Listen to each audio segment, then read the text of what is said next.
Bismillahirrahmanirrahim. Assalamualaikum warahmatullahi wabarakatuh. Alhamdulillahirabbil alamin wassalatu wassalamu ala asyrofil anbiya'i wal mursalin sayyidina wa maulana Muhammadin. Rabbi shrah li sadri wa yassir li amri wa hlul 'uqdatam min lisani yafqahu qawli. Alhamdulillah, pada pertemuan kali ini insyaallah kita akan lanjutkan belajar kita bersama tentang perencanaan pembelajaran PAI. Di pertemuan kali ini, insya Allah kita akan belajar bersama tentang landasan pembelajaran dan kurikulum PAI di sekolah. Untuk mempersingkat waktu, mari kita mulai belajar kita bersama di pertemuan kali ini dengan membaca basmalah.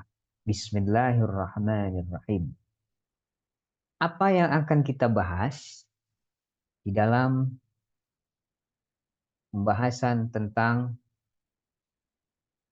landasan pembelajaran dan kurikulum PAI di sekolah?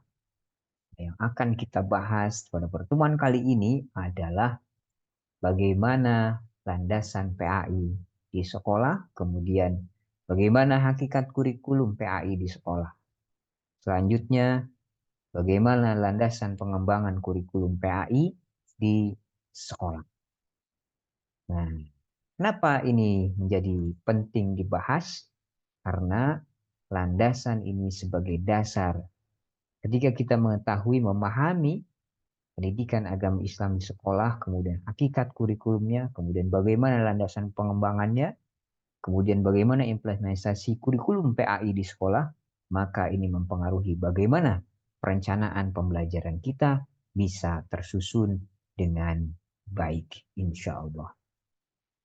Karena pendidikan ini merupakan kegiatan proses belajar, mengajar, dan interaksi antara murid dengan guru, maka pendidikan juga merupakan hal penting yang hampir sebagian masyarakat membutuhkan pendidikan yang berkualitas.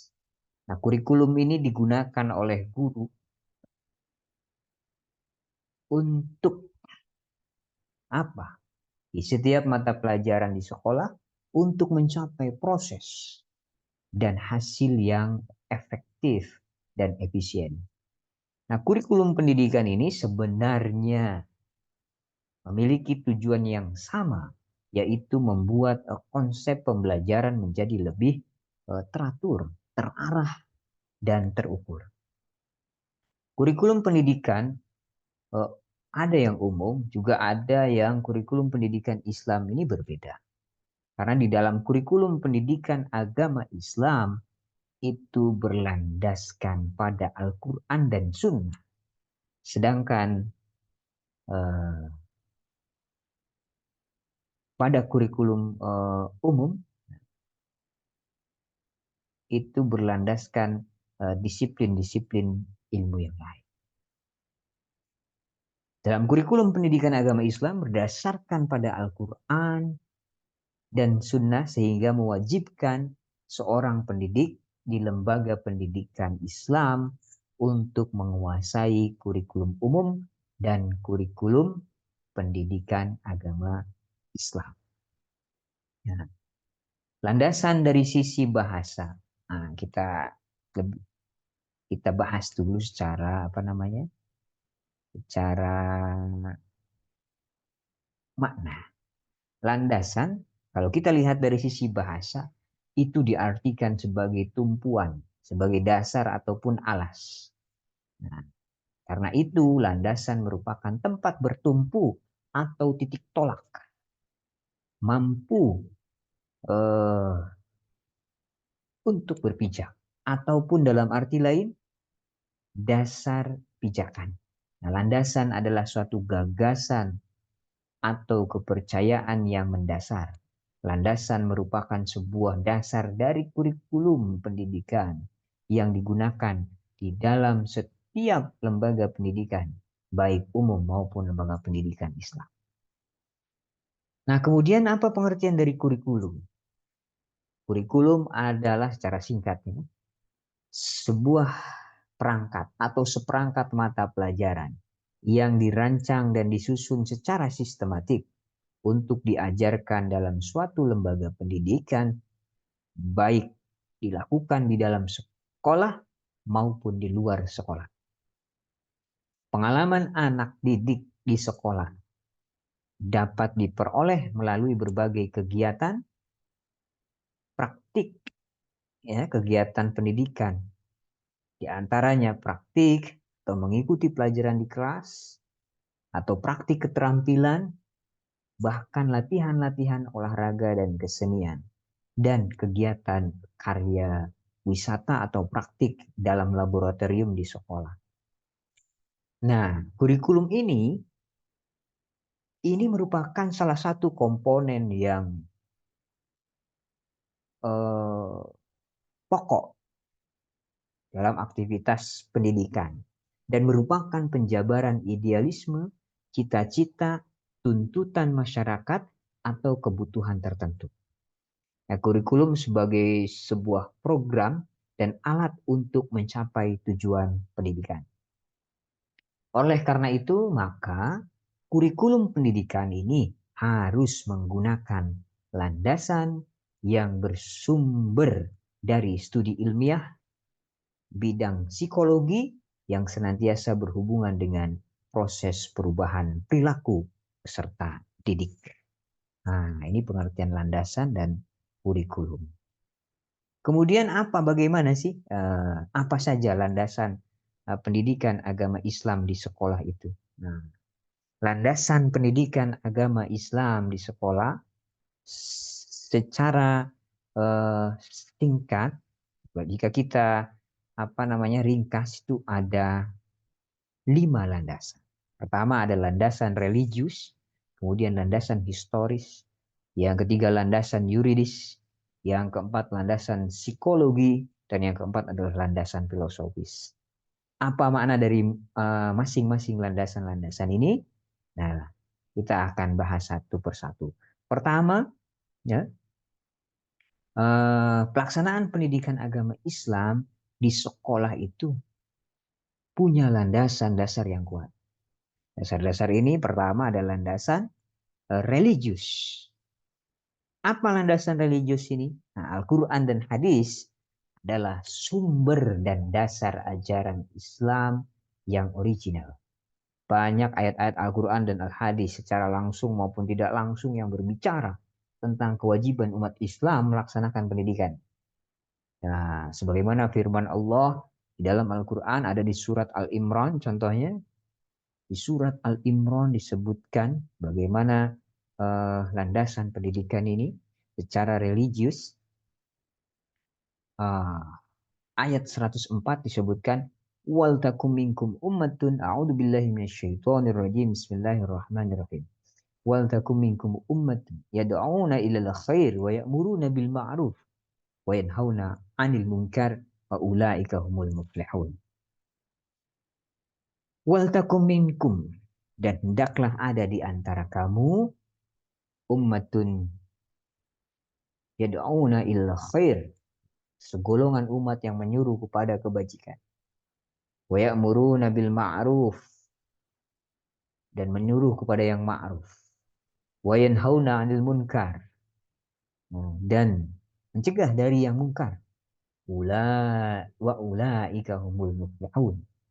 Mereka itulah orang-orang yang beruntung. Bahkan di hadis Nabi pun disebutkan, ikramu auladakum wa ahsinu adabahum fa inna auladukum hadiyatun ilaikum. Hadiyatun ilaikum.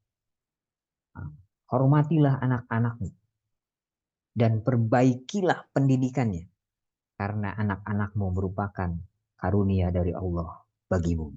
Nah, itu di dalam hadis yang diriwayatkan oleh Ibnu Majah. Nah, untuk menanamkan kebaikan atau amal soleh pada setiap peserta didik, bahkan pada setiap orang, maka perlu adanya pendidikan agama Islam sebagai suatu pendidikan yang menanamkan perilaku terpuji pada setiap insan. Selanjutnya yang kedua, landasan PAI di sekolah ini ada berlandaskan atas historis. Ketika pemerintah Syahrir menyetujui pendirian Kementerian Agama, sekarang disebut dengan Departemen Agama, pada 3 Januari tahun 1946, elit Muslim ketika itu menempatkan agenda pendidikan menjadi salah satu agenda utama Kementerian Agama selain urusan haji, peradilan, dan penerangan. Sebagai reaksi terhadap kenyataan lembaga pendidikan yang tidak memuaskan harapan mereka, elit Muslim tersebut dalam alam proklamasi memusatkan perhatian kepada dua upaya utama yang satu sama lain saling berkaitan. Pertama, upayanya adalah mengembangkan pendidikan agama Islam pada sekolah-sekolah umum yang sejak proklamasi berada di bawah pembinaan Kementerian Pendidikan. Nah, pengajaran dan kebudayaan, atau ketika itu disebut dengan Kementerian PPK, Kementerian Pendidikan, Pengajaran, dan Kebudayaan. Upaya ini meliputi apa saja? Ketika itu elit Muslim memperjuangkan bagaimana status pendidikan agama Islam di sekolah-sekolah umum dan di pendidikan tinggi. Yang kedua, upayanya mengembangkan kurikulum agama. Yang ketiga, kemudian menyiapkan guru-guru agama yang berkualitas. Dan yang keempat, menyiapkan buku-buku pelajaran agama. Nah, itu landasan historis yang pertama. Nah, perhatian para elit Muslim ketika itu, ketika Syahrir, pemerintah Syahrir. Kemudian upaya yang kedua, upaya yang dilakukan oleh Kementerian Agama ialah peningkatan kualitas atau modernisasi lembaga-lembaga pendidikan yang selama ini telah memberi perhatian pada pendidikan atau pengajaran agama Islam dan pengetahuan umum modern sekaligus. Bagaimana strategi yang diterapkan ketika itu? Satu, dengan cara memperbarui kurikulum yang ada dan memperkuat porsi kurikulum pengajaran umum modern sehingga tak terlalu ketinggalan dari sekolah-sekolah umum. Yang kedua, mengembangkan kualitas dan kuantitas guru-guru bidang umum. Yang ketiga, menyediakan fasilitas belajar seperti buku-buku bidang studi umum. Dan yang keempat, mendirikan sekolah Kementerian Agama di berbagai daerah sebagai percontohan atau model bagi lembaga pendidikan Islam setempat. Jadi dari landasan sejarah, dari landasan historis tadi, maka dapat kita pahami bahwa salah satu perjuangan elit Muslim Indonesia sejak awal kemerdekaan pada bidang pendidikan adalah memperkokoh bagaimana posisi pendidikan agama Islam di sekolah-sekolah umum sejak tingkat dasar hingga perguruan tinggi. Nah, perjuangan ini dapat kita pahami bahwa masuknya PAI pada kurikulum sekolah umum seluruh jenjang, dari mulai pendidikan dasar sampai pendidikan tinggi merupakan perjuangan yang gigih para elit Muslim sejak awal kemerdekaan hingga sekarang ini. Maka dari itu, keberadaan dan peningkatan mutunya tentunya merupakan kewajiban kita, khususnya kalangan akademis di lingkungan PTAI maupun para praktisi pendidikan di lapangan. Ataupun mahasiswa-mahasiswa calon guru-guru PAI. Yang ketiga, landasan PAI di sekolah itu kalau dilihat secara yuridis atau perundang-undangan, kita melihat landasan yuridisnya bagaimana semangat keagamaan setelah bangsa Indonesia merdeka dari penjajahan tercermin dalam batang tubuh UUD 1945 di dalam alinea ketiga dan keempat.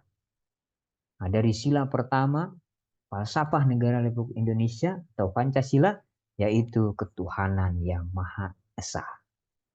Nah, berdasarkan konstitusional terdapat di dalam Undang-Undang Dasar 1945 bab 9, pasal 29 ayat 1 dan 2.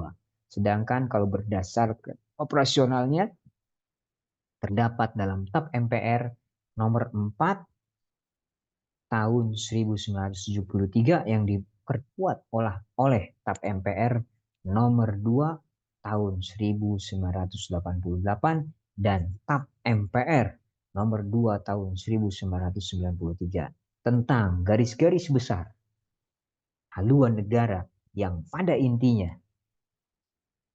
bahwa pelaksanaan pendidikan agama Islam secara langsung masuk dalam kurikulum sekolah formal, mulai dari sekolah dasar hingga perguruan tinggi. Nah, kalau landasan perundang-undangan sebagai landasan hukum positif ini, nah, sebagai landasan bagaimana keberadaan pendidikan agama Islam pada kurikulum sekolah sangat kuat karena tercantum juga di dalam Undang-Undang Nomor 20 Tahun 2003 tentang Sisdiknas bab 5 pasal 12 ayat 1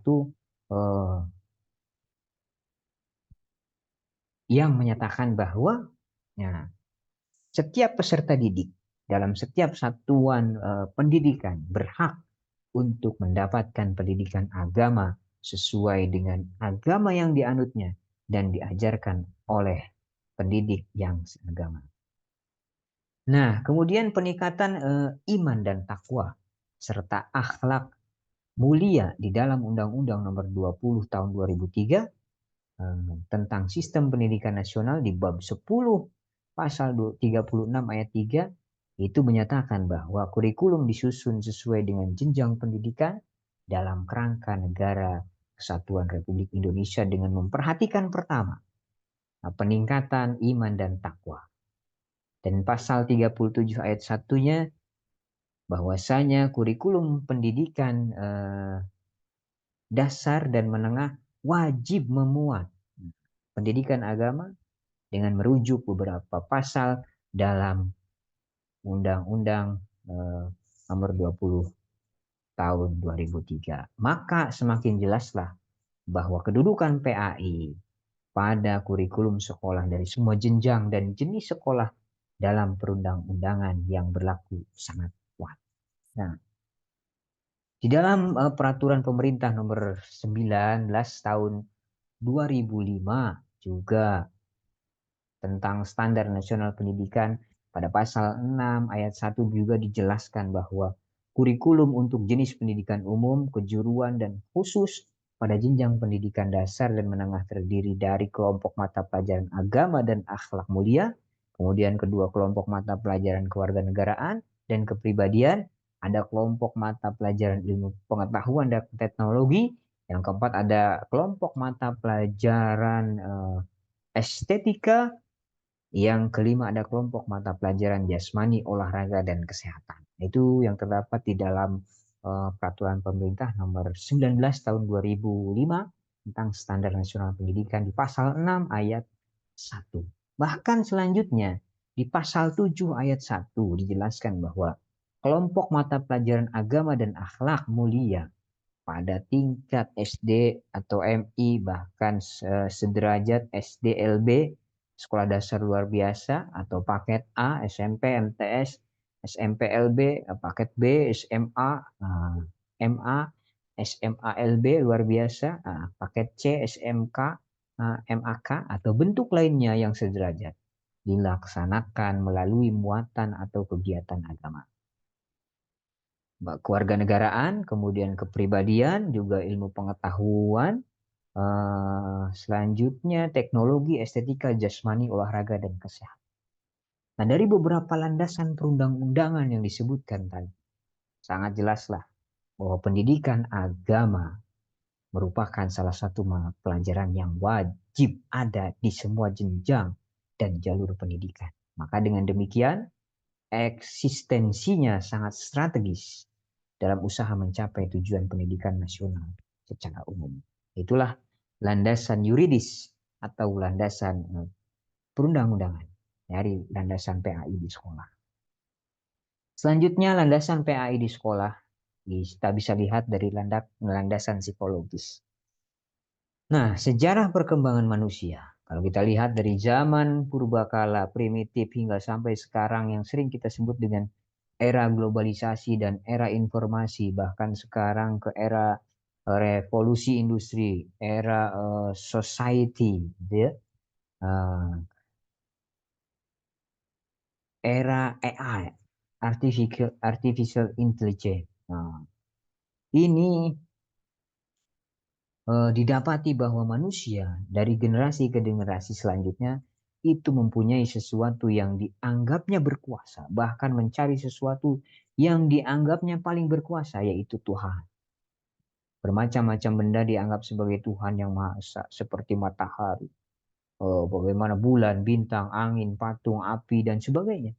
Hingga akhirnya manusia menemukan kepercayaan bahwa Tuhan itu bukanlah benda yang dapat dilihat dan diraba oleh panca indera, melainkan hanya dapat dirasa oleh uh, dalam hati dan jiwa manusia itu sendiri, serta dapat diterima oleh pikiran. Nah itu landasan pendidikan agama Islam di sekolah. Jika kita lihat berdasarkan landasan psikologi. Yang kelima ada landasan filosofis. Landasan pendidikan agama Islam di sekolah.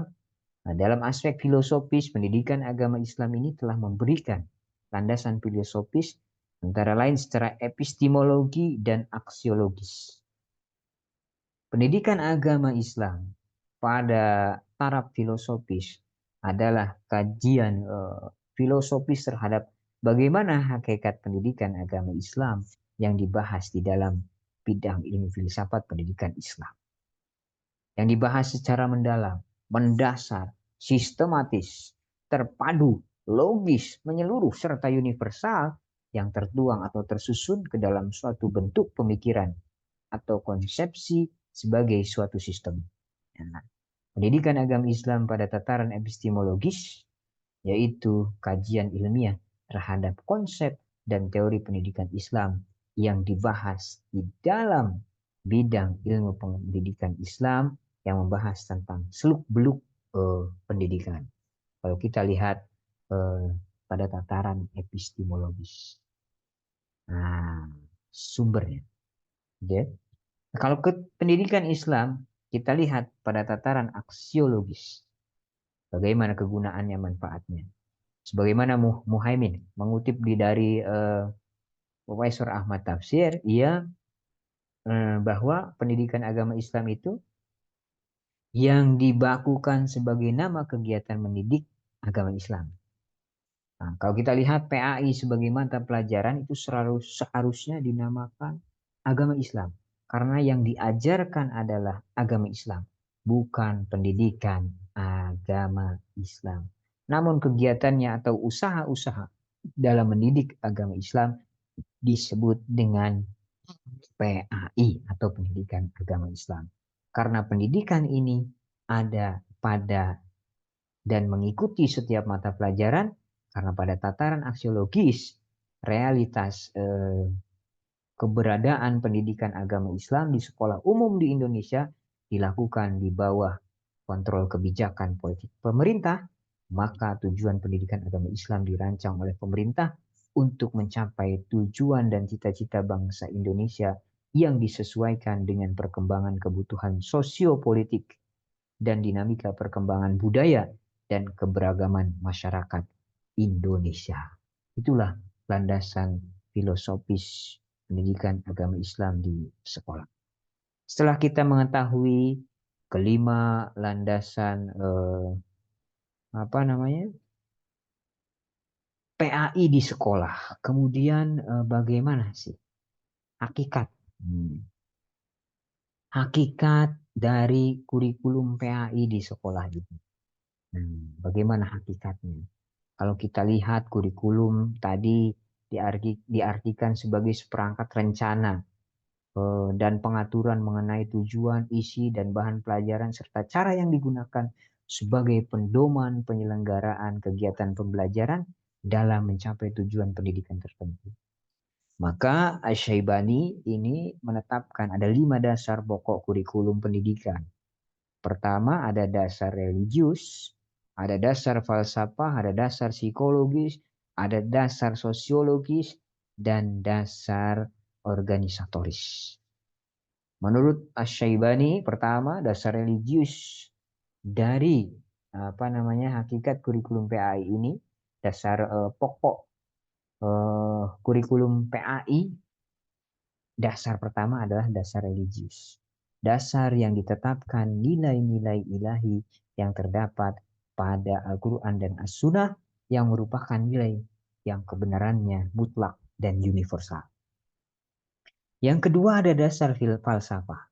Dasar ini memberikan arah tujuan pendidikan sehingga susunan kurikulum mengandung suatu kebenaran.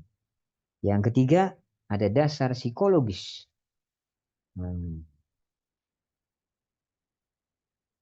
Dasar psikologis. 1, 2, 3, 4. Ada yang kurang ya. Yang ketiga ada dasar psikologis. Nah, ini lupa tertulis.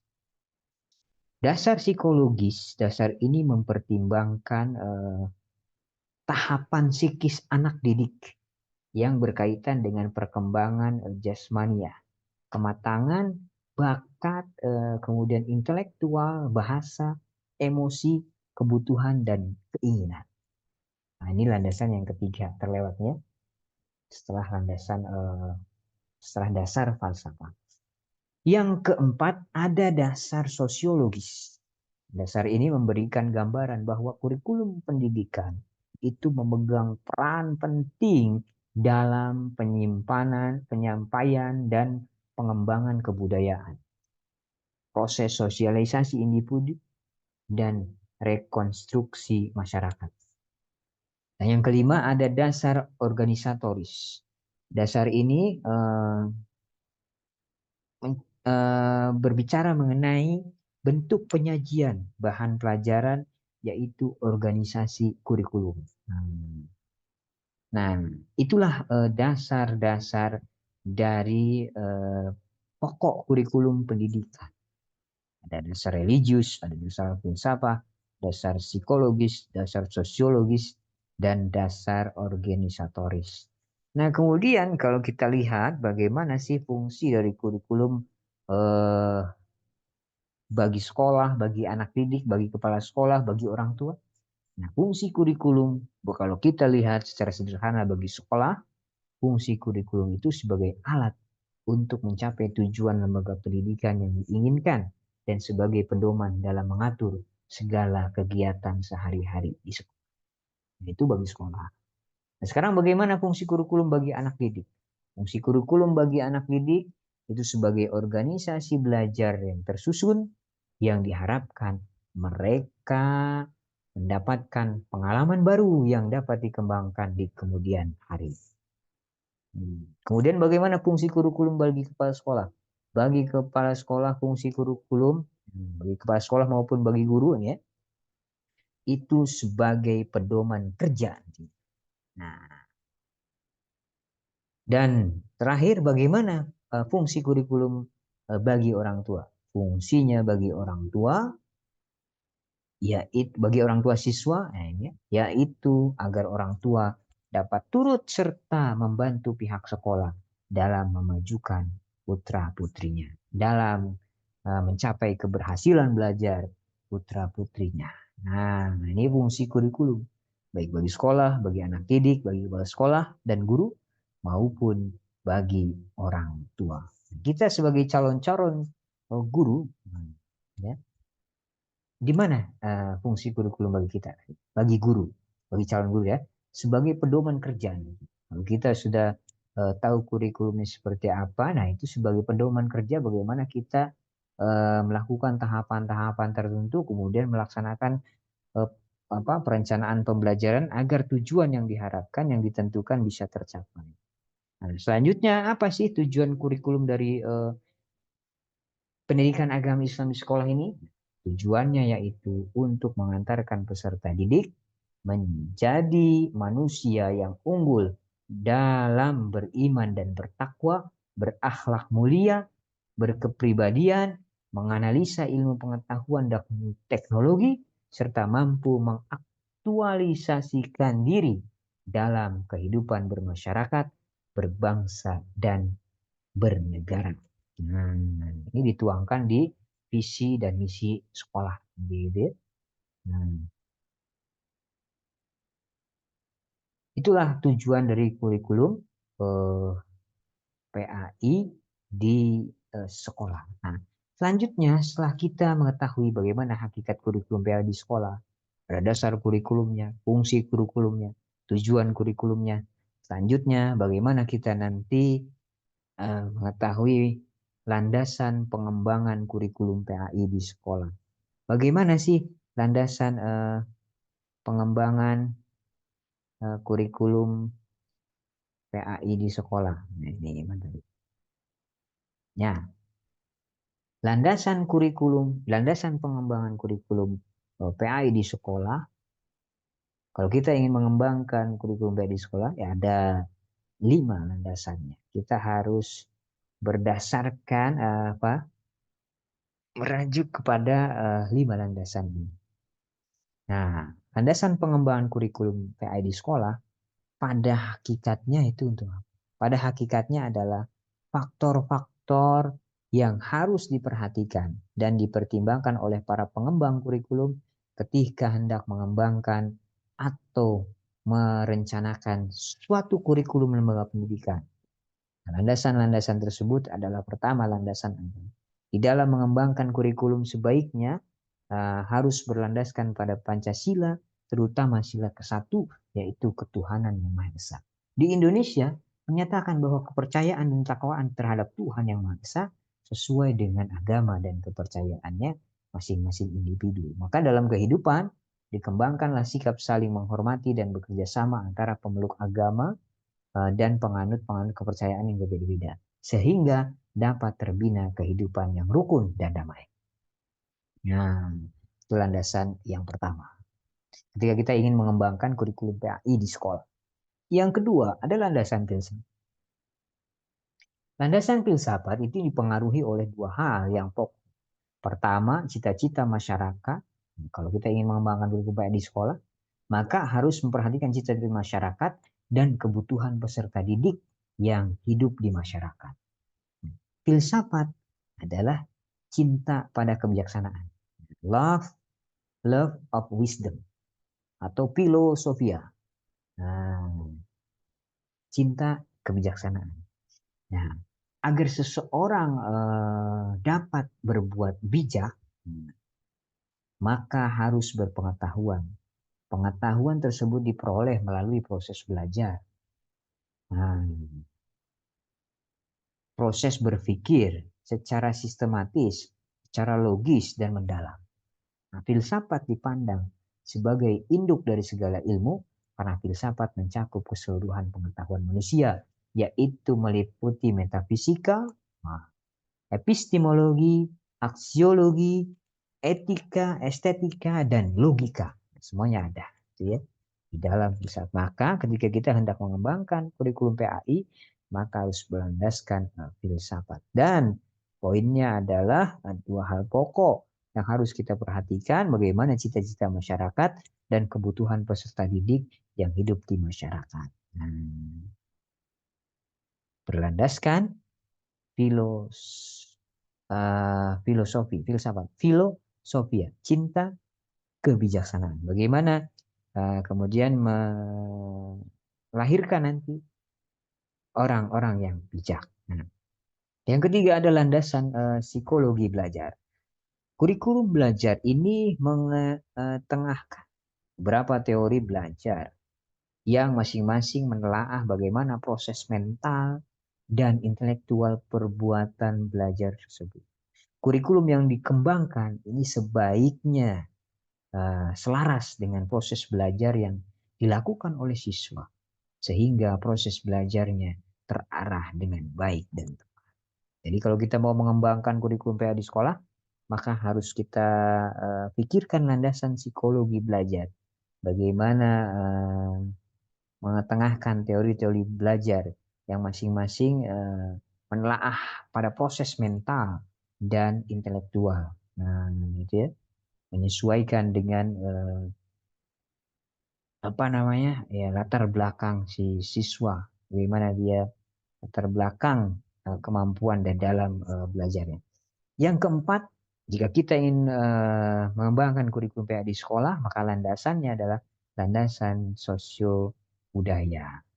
Nilai sosio budaya dalam masyarakat ini bersumber dari hasil karya akal budi manusia, sehingga di dalam menerima, menyebarluaskan, dan melestarikannya, manusia menggunakan akalnya. Nah, setiap masyarakat ini punya adat istiadat, punya aturan-aturan, punya cita-cita yang ingin dicapai dan dikembangkan. Dengan adanya kurikulum di sekolah, maka diharapkan pendidikan dapat memperhatikan dan merespon hal-hal tersebut yang eh, bersinggungan dengan nilai-nilai sosio budaya di dalam masyarakat. Nah, gitu ya. Yang kelima, jika kita ingin mengembangkan kurikulum PA di sekolah, maka harus memperhatikan landasan perkembangan iptek. Bagaimana pendidikan ini karena merupakan suatu usaha menyiapkan peserta didik untuk menghadapi lingkungan hidup yang mengalami perubahan yang semakin cepat eh, dan pesat dan terus berkembang, sehingga dengan bekal ilmu pengetahuan dan teknologi, setelah siswa lulus nanti diharapkan dapat menyesuaikan diri dengan lingkungannya dengan baik. Dengan adanya landasan tersebut, landasan-landasan ini, maka perlu untuk mengembangkan kurikulum PA di sekolah dalam dunia pendidikan. Baik itu sekolah umum ataupun madrasah, agar tujuan dari pendidikan agama Islam tercapai dalam cetak insan yang berbudi, pekerti, dan baik. Nah, itulah landasan bagaimana kita jika ingin mengembangkan kurikulum PAI di sekolah. Yang terakhir, bagaimana kita mengimplementasikan kurikulum pendidikan agama Islam di sekolah. Bagaimana kita mengimplementasikannya? Penerapan pada kurikulum pendidikan agama Islam itu punya sifat kebergantungan yang sangat tinggi. Nah, ini ia sangat dipengaruhi oleh fasilitas serta potensi yang tersedia di sekolah. Dalam implementasinya. Nah, tidak hanya di sekolah, di lingkungan, kemudian di masyarakat, dan lingkungan pergaulan para siswa, bahkan di latar belakang keluarga. Kalau kita mau menerapkan kurikulum PAI, ya, ya. Nah, dipengaruhi pula selain itu, kalau kita ingin mengimplementasikan kurikulum PAI di sekolah, dipengaruhi pula oleh bagaimana persepsi guru yang bersangkutan terhadap kurikulum. Nah, upaya menerapkan kurikulum PAI di sekolah, guru agama diperlukan mampu membaca visi sebuah kurikulum, yaitu ide-ide pokok yang terkandung di dalam tujuan-tujuan kurikulum. Ide pokok tersebut dibentuk dari filsafat, dari teori serta kebijakan-kebijakan normal yang melandasinya. Di samping kemampuan mereka di dalam menganalisis struktur kurikulum, seorang guru juga menganalisis struktur kurikulumnya. Seorang guru juga harus mampu membaca visi kurikulum PAI, terutama agar persepsi yang dibentuk dalam pemikiran guru ini terdapat relevansi dengan visi kurikulum secara prinsip yang terkandung dalam tujuan-tujuan kurikulumnya. Nah, pemahaman yang relevan terhadap kurikulum mata pelajaran PAI ya, hal penting bagi para guru agama Islam, sebab nantinya ini akan dijadikan pedoman bagi mereka dalam sistem pengembangan atau penerapan secara sistematis dan sistemik. Nah, pendidikan agama Islam itu diharapkan dapat menghasilkan manusia yang selalu berupaya menyempurnakan iman, takwa, dan akhlak, serta aktif membangun peradaban, keharmonisan hidup, khususnya dalam memajukan peradaban bangsa yang beragam. Nah, proses pembelajaran kurikulum PAI sebagai rencana yang memiliki komponen-komponen yang terdiri dari tujuan, materi pelajaran, proses, atau metode serta penilaian, nah itu harus dilaksanakan dengan sebaik-baiknya. Nah, ada beberapa faktor yang mendukung dalam implementasi kurikulum PAI di sekolah. Pertama, faktor guru. Nah, sudah menjadi satu keniscayaan, merupakan salah satu unsur pendidikan yang berperan aktif di dalam menempatkan kedudukannya sebagai tenaga profesional. Guru ini sebagai faktor pendukung karena sesuai dengan tuntunan masyarakat yang semakin berkembang. Karena guru bukan lagi semata-mata hanya sebagai tempat mentransfer ilmu, melainkan juga harus menjadi sebagai pembimbing yang memberikan arahan dan menuntun siswa di dalam belajar. Nah, guru merupakan salah satu faktor yang dapat mempengaruhi kualitas pendidikan. Para pakar menyatakan bahwa betapa bagusnya sebuah kurikulum hasilnya sangat bergantung pada apa yang dilakukan guru di dalam atau di luar kelas.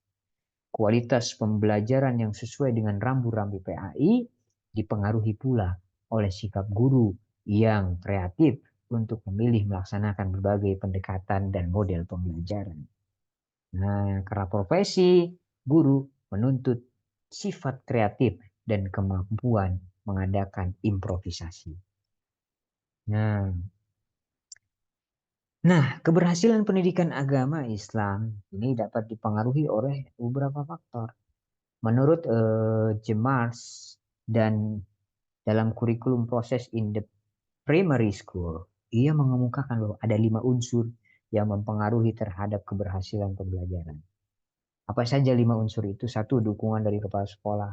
Yang kedua, dukungan dari teman sejawat atau sesama guru. Yang ketiga, dukungan dari siswa sebagai peserta didik. Yang keempat, dukungan dari orang tua atau masyarakat. Dan yang kelima, dukungan atau dorongan guru sebagai pendidik. Nah, dan dari 5 unsur tersebut, yang paling berpengaruh terhadap keberhasilan atau proses belajar adalah faktor guru.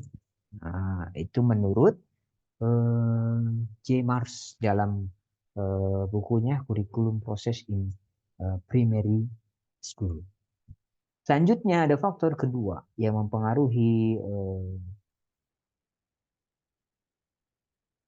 pendukung, yang mempengaruhi implementasi kurikulum PAI di sekolah. Faktor siswa. Siswa ini organisme yang berkembang sesuai dengan tahap perkembangannya. Perkembangan anak adalah bagaimana seluruh bagian aspek kepribadiannya. Nah, akan tetapi perkembangan masing-masing anak itu punya aspek yang berbeda dan tidak selalu sama antara satu dengan lain. Seperti guru merupakan salah satu faktor yang dapat mempengaruhi proses pembelajaran. Dilihat dari aspek siswa, itu punya juga siswa ini. Ada aspek latar belakang siswa secara serta faktor yang dimiliki siswa. Sikap dan penampilan siswa di dalam kelas juga merupakan aspek lain yang dapat mempengaruhi proses pembelajaran. Ada kalanya ditemukan siswa yang sangat aktif. Ada juga yang pendiam dan siswa yang memiliki motivasi tinggi dalam belajar. Semua itu dapat mempengaruhi bagaimana proses pembelajaran. Sebab faktor siswa dan guru merupakan faktor yang sangat menentukan dalam interaksi pembelajaran. Yang ketiga ada faktor sarana dan prasarana. Sarana dan prasarana ini merupakan segala sesuatu yang mendukung secara langsung dalam kelancaran proses belajar mengajar. Seperti media pembelajaran, kemudian ada alat peraga dalam pembelajaran, perlengkapan sekolah, dan lain sebagainya. Sedangkan kalau prasarana itu adalah sesuatu yang secara tidak langsung mendukung keberhasilan proses pembelajaran. Contohnya, jalan menuju sekolah, penerangan sekolah, kamar kecil, dan lain sebagainya. Nah, itu prasarana. Kalau sarana tadi segala sesuatu yang mendukung secara langsung dalam kelancaran proses belajar. Contohnya, media pembelajaran, alat peraga, perlengkapan sekolah, dan lain-lain. Beda dengan prasarana. Kalau prasarana secara tidak langsung. Nah, kelengkapan sarana dan prasarana ini akan membantu guru dalam menyelenggarakan proses pembelajaran dan merupakan suatu komponen penting yang dapat mempengaruhi pembelajaran. Nah, yang terakhir, ada faktor lingkungan yang bisa mendukung dalam implementasi kurikulum PAI di sekolah. Faktor lingkungan yang dapat mempengaruhi proses pembelajaran yaitu faktor organisasi dan faktor iklim sosial psikologis. Faktor organisasi kelas yang terlalu besar akan kurang efektif. Jika kelasnya terlalu banyak siswanya, maka akan kurang efektif untuk mencapai tujuan pembelajaran. Faktor lain yaitu faktor iklim sosial psikologis. Bagaimana keharmonisan hubungan antara orang yang terlibat di dalam proses pembelajaran. Bagaimana keharmonisan antara guru dan siswa. Bagaimana keharmonisan antara siswa dan siswa. Jika ini tidak harmonis, maka implementasi kurikulum PA di sekolah tidak akan tercapai dengan baik. Proses pembelajaran tidak akan tercapai dengan baik. Maka iklim sosial ini dapat terjadi secara internal maupun eksternal. Nah, inilah faktor-faktor pendukung yang bisa mempengaruhi implementasi kurikulum PAI di sekolah. Nah, itulah pembahasan kita bersama tentang landasan pembelajaran dan kurikulum PAI di sekolah. Mudah-mudahan bermanfaat dan sedikit banyaknya kita tahu tentang bagaimana landasan pembelajaran dan kurikulum PAI di sekolah, sehingga nanti dalam perencanaan pembelajaran kita bisa menyusun perencanaan pembelajaran dengan baik. Mari kita tutup bersama belajar kita pada pertemuan kali ini. Mudah-mudahan bermanfaat. Kita tutup bersama dengan baca hamdalah dan doa kifaratul majlis. Alhamdulillahirabbil alamin. Subhanakallahumma wa bihamdika asyhadu an la ilaha illa anta astaghfiruka wa atubu ilaih. Terima kasih atas segala perhatian. Mohon maaf atas segala kesalahan. Billahi taufiq wal hidayah. Assalamualaikum warahmatullahi wabarakatuh.